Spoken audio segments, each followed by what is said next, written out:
I've recently been complaining a decent amount about my garage, and how it's kind of cluttered to hell. Sort of thought about how it's kind of difficult to work on cars because there's limited space in this garage to walk around a car and work on it.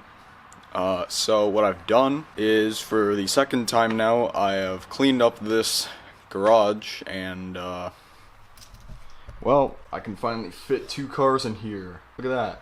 So I decided against recording this. This took like a day.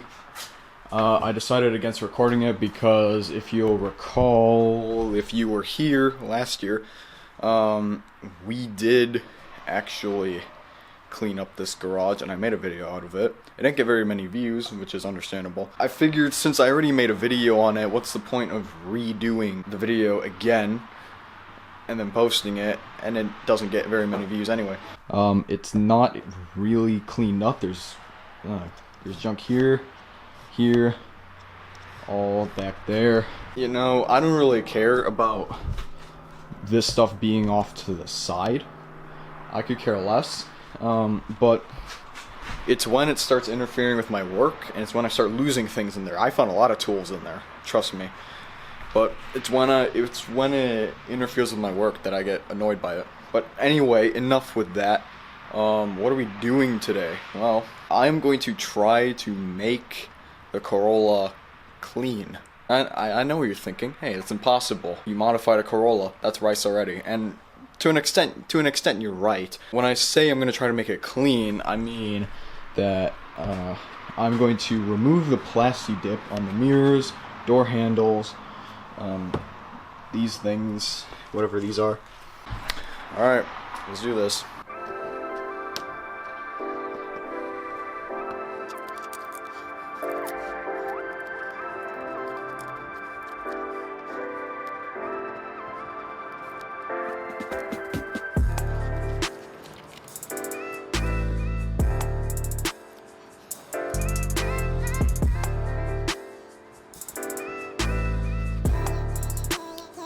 So, supposedly peeling plasti dip is supposed to be really satisfying when you do it, and that's why a lot of people really enjoy it. This is not satisfying whatsoever.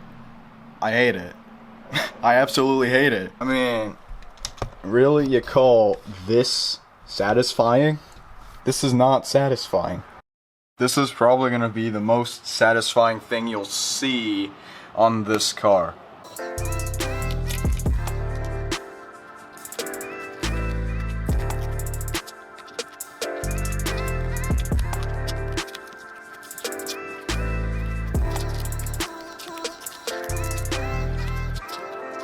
I guess when I put the plasti dip on, I just didn't really coat it heavy enough, because it should be easier to remove plasti dip than this. So that's what I'm assuming, is that I just didn't apply thick enough coats. So oh well.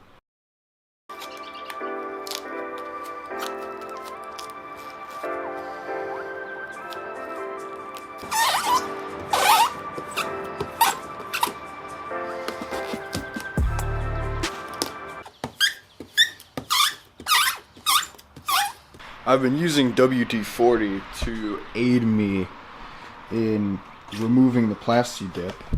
And also we got a decent amount done.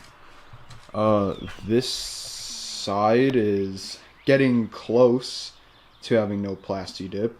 The mirror isn't actually as difficult since there really isn't much of a crease like here. The only plasti dip left on this is right here, and that shouldn't be too difficult to remove. This has been one hell of a learning experience though.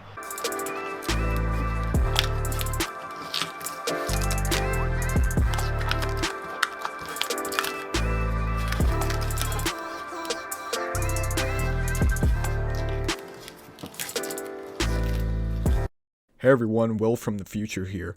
But every YouTuber says that. Shut up. So, I was an idiot and I didn't record enough footage to actually make this into a full video. So basically, I'm taking 2 videos and combining them into one. So we are now entering part 2 of this video, which is me installing taillights that you may or may not like. And honestly, I don't care what your opinion is because it's my car.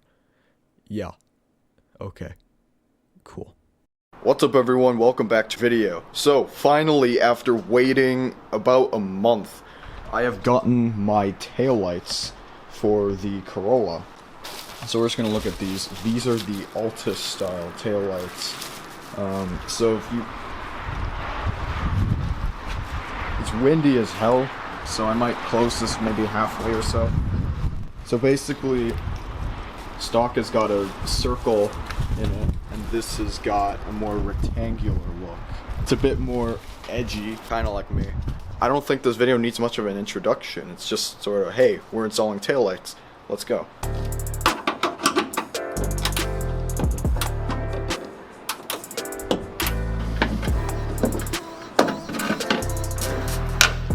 There we go. So here's the old one out. And before I do anything else, like putting all this back together, I am going to clean this up because there's a lot of dirt and crap here.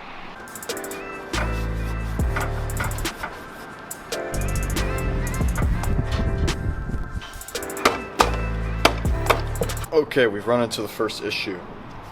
So in the USDM version, we have a bulb socket size is about this large, and then can you kind of see what's wrong with this one? If it wasn't obvious enough, the bulb's too small to fit in this. What I'm gonna do is just try to jam some stuff between the bulb and the side of this housing. So my idea is to use some electrical tape, maybe super glue, but I don't want to permanently glue this on there. So what I'm going to try to do is go over with some electrical tape a little bit and then cut a small hole and then poke the light through.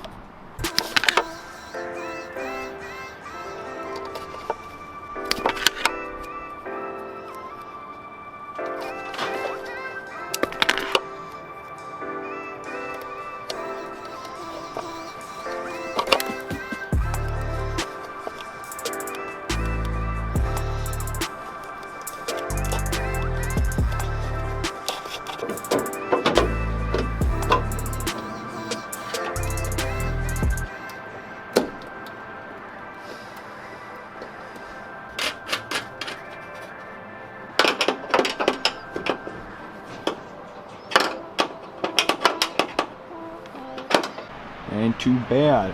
The only thing I don't like is that the actual brightness isn't going to be any brighter or any softer. It's just the same, except it's basically the same brightness, just with a bit of a different format. So now we've got that one done with a slight ghetto modification to the lights. Now we're going to do this, and hopefully these new ones are actually LEDs and don't require that I use the same bulbs, because otherwise I feel like maybe this wasn't worth it after all.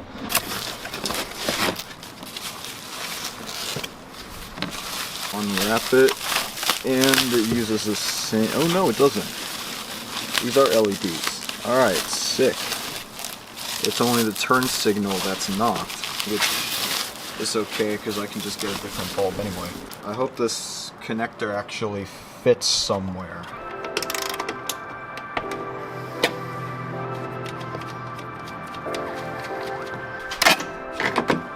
Ooh, okay. There we go. I'm trying to look for a place to connect this, but I don't see one. So I'm gonna search through the old taillight here to see if I find anything that this connects into. So I've also found that the actual bolt-in points are a bit different as well. So these two are the same, but this third one is slightly lower, right around here. So what I am going to do is just drill a hole right here, so which one is it? This one. So this mounts can go in. It's not a difficult job and is not all that harmful either. So I'm just going to take a drill and drill this out. Probably won't record it because I don't feel it's necessary. Also, my hair's been getting worse and worse this video because there's just a bunch of wind and stuff. Yeah.